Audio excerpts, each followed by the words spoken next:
O Brasil está envenenado por um partido chamado dos trabalhadores, que nem percebe o verdadeiro desastre que isso vem causando há mais de 20 anos nesse país.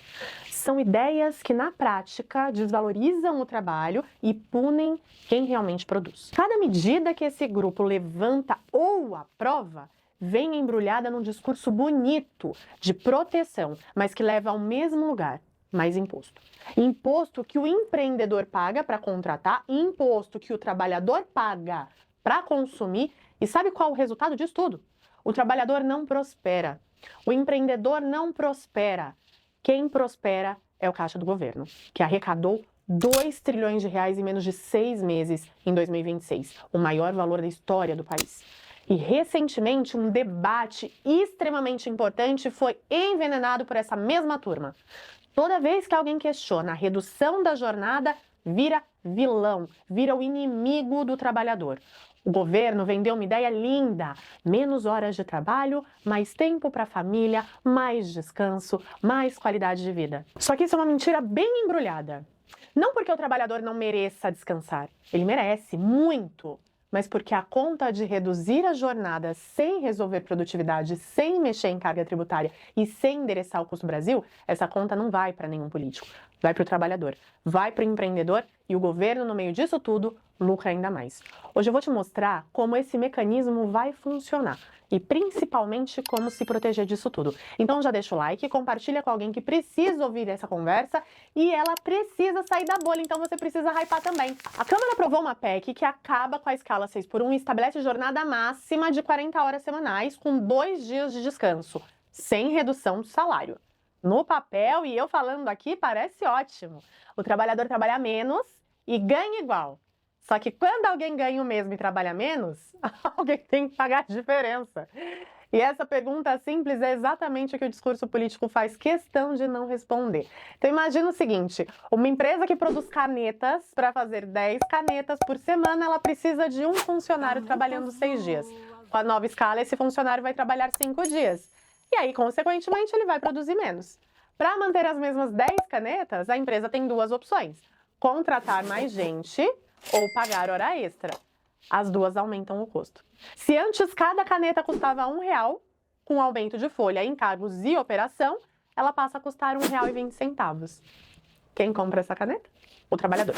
Ou seja, o trabalhador trabalha menos horas, continua ganhando o mesmo salário, mas quando vai ao mercado, encontra o quê? Tudo mais caro. Isso aqui não é a minha opinião. Segundo a Confederação Nacional da Indústria, o CNI, a redução para 40 horas pode elevar o custo das empresas em até 267 bilhões de reais por ano, um acréscimo de até 7% na folha de pagamentos da economia formal. Na indústria, esse impacto pode chegar a 11%. A própria CNI projeta alta média de 6,2% nos preços com o fim da escala 6x1. Já a CNC, que representa o comércio, estima repasses de até 13% ao consumidor.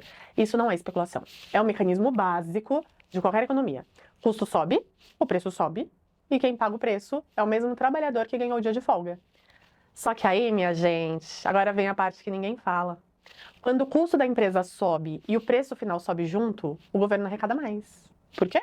Porque vários tributos são calculados como alíquota sobre o preço. ICMS, ISS, PIS, COFINS, ou seja, o preço maior, base de cálculo maior, imposto maior. E ao mesmo tempo, com folha de pagamento maior, os encargos trabalhistas sobem junto. Ou seja, mais encargo, mais arrecadação para o Estado. E não para por aí. A carga tributária brasileira bateu 32,4% do PIB em 2025, recorde histórico, segundo o Tesouro Nacional. E estudos da FGV mostram que, em muitos casos, um trabalhador custa para a empresa até 3 vezes o que ele recebe de salário na carteira. Então, o que a PEC faz na prática? Aumenta o custo da empresa, aumenta o preço para o consumidor, aumenta a base de cálculo do imposto. E o governo arrecada mais, sem ter feito absolutamente nada para aumentar a produtividade, para reduzir burocracia ou para deixar o país mais competitivo. Mas peraí, Dani, o trabalhador não vai ter um dia livre ali para descansar? Em teoria, sim. Na prática brasileira, ele vai usar esse dia para trabalhar de outra forma. Porque no Brasil, manter o padrão de vida com uma única fonte de renda virou exceção, não regra. O Datafolha mostrou que 45% dos brasileiros buscaram renda alternativa nos últimos meses porque o salário mínimo é insuficiente. O DIEESE calcula que o salário necessário para cobrir despesas básicas de uma família deveria ser mais de R$7.000, quase 5 vezes o salário mínimo real. No ambiente em que o custo de vida pressiona, o alimento ficou 8,23% mais caro e a cesta básica subiu em todas as capitais do país. Esse dia de folga a mais não vai virar descanso, vai virar bico, vai virar Uber, vai virar informalidade. O trabalhador vai de uma escala 6x1 formal para uma escala 7x0 informal. Só que dessa vez, sem nenhuma proteção. Aí vem o argumento favorito de quem defende essa PEC. Mas, Dani, na Alemanha, na França, no Canadá, a jornada é menor e o trabalhador vive muito bem. Verdade. Mas tem um detalhe que o governo esquece de mencionar. Nesses países, o trabalhador produz muito mais por hora e vive num ambiente econômico completamente diferente do nosso. Segundo a Organização Internacional do Trabalho, o trabalhador brasileiro produz, em média, 21,2 centavos de dólar por hora. O americano produz 94,80 dólares. O Brasil está em 94º lugar num ranking de 184 países que fica atrás, meu amigo, do Uruguai, do Chile, da Argentina e até de Cuba. Mas não paro por aí. Na Alemanha, a inflação fechou 2025 em 2%. Na França, 1,46%. No Brasil, teóricos, 4,9%, mais que o dobro. E com imposto embutido em tudo, no pão, no remédio, no combustível, na conta de luz, imposto sobre imposto todo mês, em tudo que você consome. O trabalhador alemão trabalha menos horas e com essas horas compra muito mais, porque a inflação não corrói o salário dele. Porque o imposto não está escondido em cada compra que ele faz. Aqui é diferente. E enquanto for diferente, comparar jornada sem comparar ambiente é bem desonesto. País rico reduz jornada porque produz muito por hora. País com produtividade baixa e imposto em tudo quer reduzir jornada sem resolver nada disso? Eu não sou contra o trabalhador ter mais qualidade de vida. É exatamente isso que eu quero. Trabalho com isso todos os dias, ajudando pessoas a construírem patrimônio e liberdade financeira.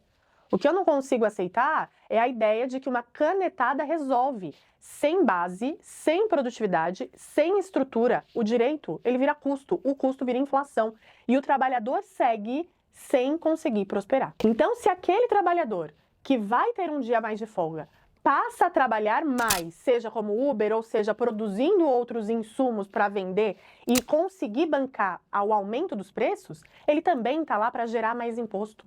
Porque através da informalidade, ele gera mais receita para o Estado também. Então o Estado está querendo liberar mais tempo de quem hoje está dentro da empresa para que ele gere mais receita para o bolso do próprio Estado. E olha só, direita, esquerda, liberal, todo mundo quer que o trabalhador brasileiro ganhe mais e viva melhor. A diferença não é o objetivo, é o caminho. O problema é quando a política usa essa divisão como combustível. E fica o empreendedor de um lado, o trabalhador do outro, um bonzinho e o outro malvado. E ninguém olha para o que realmente precisa mudar. Enquanto for assim, a gente vai continuar sendo um país que não consegue evoluir economicamente. O trabalhador vai trabalhar muito, vai ver o salário subir no papel e vai chegar no fim do mês sem dinheiro para nada. A escala 5x2 não resolve a inflação, não resolve produtividade, não resolve carga tributária, não resolve o custo de vida do trabalhador. O que ela faz é aumentar o custo da empresa, que vai para o preço do produto, que vai para o bolso do consumidor, que vai para a base de cálculo do imposto, que vai para a arrecadação do governo. Por isso que, na minha visão, essa é mais uma tentativa desse governo de aumento de imposto disfarçado de boa vontade. O trabalhador ganha um dia de folga no papel, o governo ganha mais receita na prática. Enquanto a gente não resolver o que realmente trava o Brasil, produtividade baixa, carga tributária recorde, insegurança jurídica, custo Brasil, nenhuma canetada vai mudar a vida de ninguém. E se tem uma coisa que me ensinou nesses mais de 20 anos de mercado financeiro, é que você não controla nada disso, mas você controla o que faz com o que você construiu. Enquanto o Estado continuar caro demais, tudo vai continuar subindo para sustentar uma máquina que não protege quem produz. E se você ainda acha que diversificação internacional é opção, não é. É obrigação, é legítima defesa. Ou você se protege em dólar, ou você morre no mercado brasileiro. Eu falo mais sobre isso na minha comunidade, o link está aqui na descrição. E se você quiser acompanhar, vai lá. E se você é empresário ou investidor e quer entender como proteger e diversificar de verdade, inclusive, principalmente fora do Brasil, eu faço isso há mais de 20 anos. Escaneia o QR Code ou clica no link e fala comigo.